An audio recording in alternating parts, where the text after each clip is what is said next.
right, this is lesson 85. And to date, we're on page 350 of Algebra 2. To date, we have solved for the points where two lines are concurrent, where they intersect, right? We just talked about that. We've solved for that system of equations. Now we're going to add equations that are not functions, except for the parabola. The parabola is a function as long as it opens up or down. So we're going to talk about conic sections. A conic section is the intersection of a cone with a plane. So you have a cone and a plane intersects it. And thus we have a conic section. All right, so look at the first image on the bottom of page 350, top left. That is the intersection of a plane with a cone where the plane is parallel to the base. When the plane is parallel to a base, the section that is intersected is a circle. All right, so if we have a circle, we graphed circles in this class, didn't we? Mm-hmm.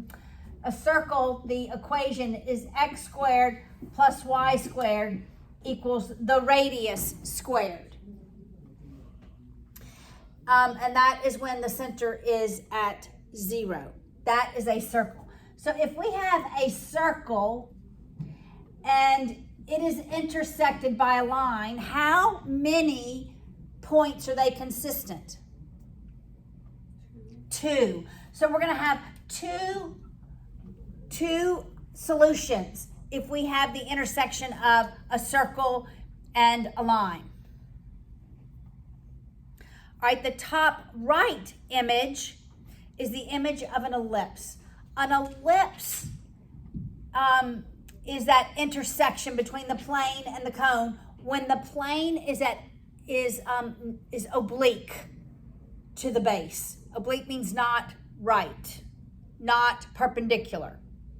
Doesn't form parallel lines, okay? So an ellipse is actually how the Earth orbits in space. It's like an elongated circle. The equation for an ellipse looks much like a circle in that there's a plus and we have an x squared and a y squared, but it's always equal to 1.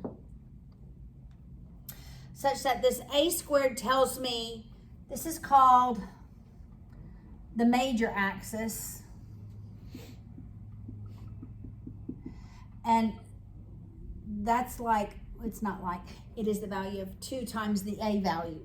And your minor axis is the part that's closest together. So this would be your minor, and the length of it is 2b. So that your minor axis, these points where it intersects the y, see how it intersects the y-axis at 2 places? That's why it's not a function, because we have 2 y-intercepts.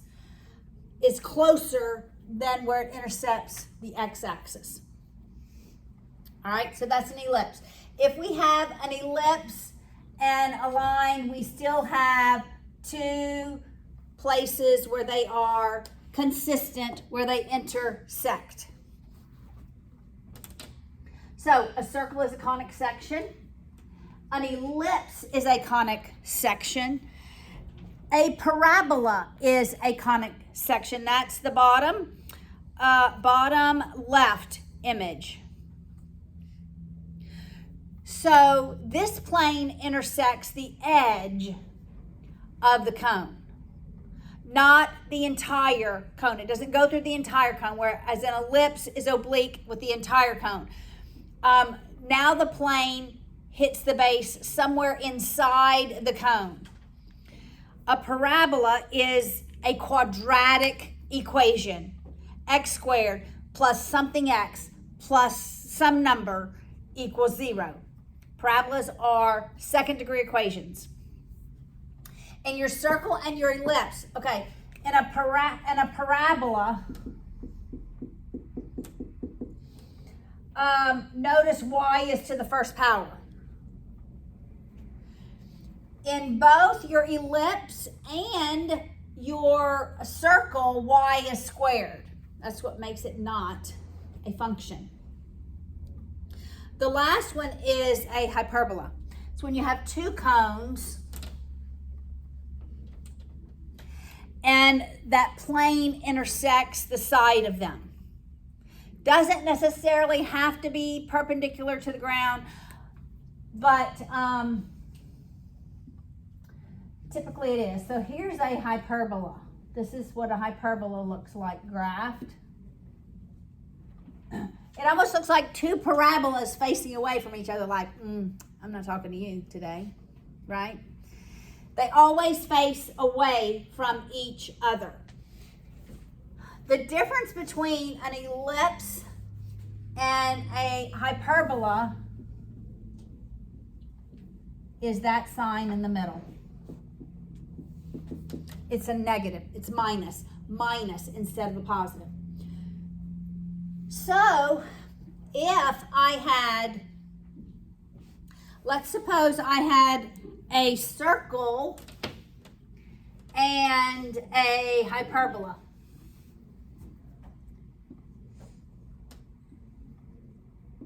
Almost looks like a baseball, doesn't it? How many points are they consistent at? 4. So I'm going to have 4 solutions. In this lesson, we're going to get to this and you're going to have to find all 4 solutions. And you'll have to recognize, well, your book's going to tell you it's a hyperbola. If you have a hyperbola and a circle, then you know you're going to have 4 solutions. In our first examples, it is a circle and a line. And we're going to find, so guess what? Y'all have to draw them next year. 1 year from now, you will have to graph these. You'll get to graph these. Get to. It is so much fun. Don't get excited. Okay, look at example 1. We have x squared plus y squared equals 9 to x minus y equals 3. All right, so let's just look at these equations. This first equation is a circle. It could be an ellipse, but it's a circle. Because the ellipse and the circle look so much alike. The only difference is for the circle, it's just over 1. And this is squared is the radius, all right? So we have a circle and the second equation definitely looks linear. Do you agree? X is to the first degree, y is to the first degree. That's always, always linear. When you have a circle and a line, you're always, always, always going to use substitution to solve. And I'm already going to tell myself I expect 2 points of intersection. So there's going to be 2 solutions. Well, just because it's x1. Okay, well, all right. Well, you know what? I'm changing my story. Normally there's 2. You know when there could be 1? When the line is tangent to the circle. Do you remember tangency from last year? When it's tangent. I'm almost 100% positive that every one of your equations has 2 solutions. If it has 1, then it will be obvious. I don't have an example of 1. I'm going to get an example of 1 for next year. So are there only, what's the difference between the circle and the ellipse? Like, how would we know circle? These are all going to be circles. You're not going to have any ellipses. Really, the only thing your book does is circles, hyperbolas. There are some hyperbolas, and linear equations, even though they introduce the ellipse here. All right, so you're always going to take the line, the linear function, solve for one of the variables, and substitute in. So I'm going to move the y over and the 3 over. So I'm going to add y, and I'm going to subtract 3 on both sides. Make sense? So I have y equals 2x minus 3. For y, I'm going to substitute that value in. Always, always, always using substitution. So we have x squared plus 2x minus 3 squared equals 9. Now we have to multiply 2x minus 3 times itself. I'll write it out. All right, so let's do the math. What is 2x times 2x? 4x. Our outers plus our inners equal the middle term. So it's minus 6x and another negative 6x minus 12x. Negative 3 times negative 3? Let's subtract this 9 and set it equals 0. You with me? Because our 9's eliminate. Now let's combine our like terms. We have 5x squared minus 12x equals 0. Yes, what would you do next? Wait, why is it 5x squared? X squared plus 4x gives me 5. What am I going to do next? Yes, Jaden? Would you add the 12x to the other side and divide by 12? And then you could take this. What would we do, Nora? Factor out an x. I'd factor out an x. There's an x in both terms. Do you see that? So I'm going to factor out an x. I'm left with 5x minus 12 equals 0. Two terms multiplied equals 0. If one of them is 0, then we don't care what the other one is, because 0 times 0. anything is 0. So set both of your terms equal to 0. X equals 0. 5x minus 12 equals 0. Well, this one's already solved for us. This one, we're going to do the algebra to solve for x. So I'll add the 12. Now is when I'm going to add that 12 to both sides. Divide by 5. X is 12 fifths. So I have my two solutions for x. I don't have my two solutions for y. I am always going back to the linear equation to solve for y. I don't want to deal with x squared and y squared. I don't. I could. I don't want to. All right, so first I'm going to plug in. I'm going to actually use this one because it's the same thing. When x is 0, what's y? Minus 3. Positive. What is it? That's negative 3. Negative 3. Everybody agree? All right, here's one of my solutions. When x is 0, y is negative 3. That's one of them. Now let's plug in 12 fifths. We have to do a little more math here. That's 24 fifths. I'm going to make this a common denominator. Got it? So it's 24 fifths minus 15 fifths is y. What's 24 minus 15? 9 fifths. So it's 9 fifths. So when x is 12 fifths, y is 9 fifths. I was expecting two solutions. This is my two solutions where these two equations are concurrent, where they intersect. Yes? So what would that look like graph? What would that be, a circle and a line? And those are the 2 points of the circle and line? Yeah. All right, so if this is 3, this is going to be our circle because I know the radius is 3. Okay, our slope is 2. Our y-intercept is negative 3. Was 0 negative 3, 1? Yes. So our slope is 2 up to over 1. Up to over 1. So our line would look. So do we say what it looks like before No, we work it out? you never have to graph these. We just want the two solutions. But we solved for the 2 points of the line that are touching. That's correct. We solved for this one and that one. Yes. All right, let's look at the next example. All right, look at it, 85.2. I want to read these words to you. It's BTD. These are going to be in word problems before you know it. So this is the speed of the boat. This is rate times time equals distance, all right? So I want you to be thinking that, except it's a boat in water. When a boat goes downstream, do you think the boat is going faster than their speed or slower than their actual speed?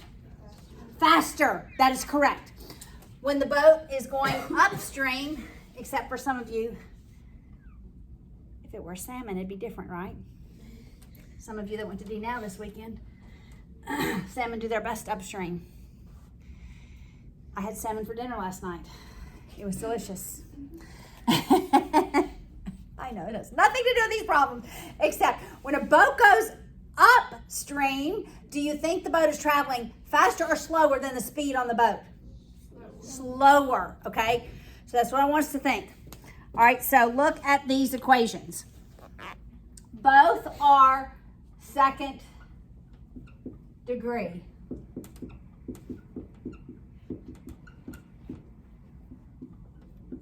This is time downstream. That's what that T sub D is eventually going to stand for. B stands for the rate of the boat. Okay, your book does this different than the way I do it. They eliminate TD, solve for BTD, substitute back in, then go solve for time. I solve for time. I always solve for time. So to solve for time, you've got to change the sign of every one of the terms in one of the equations. So I'm going to make this one negative. Make that positive, make that negative. You see what I did? I just changed all the signs. So that BTD minus BTD is 0. Got it?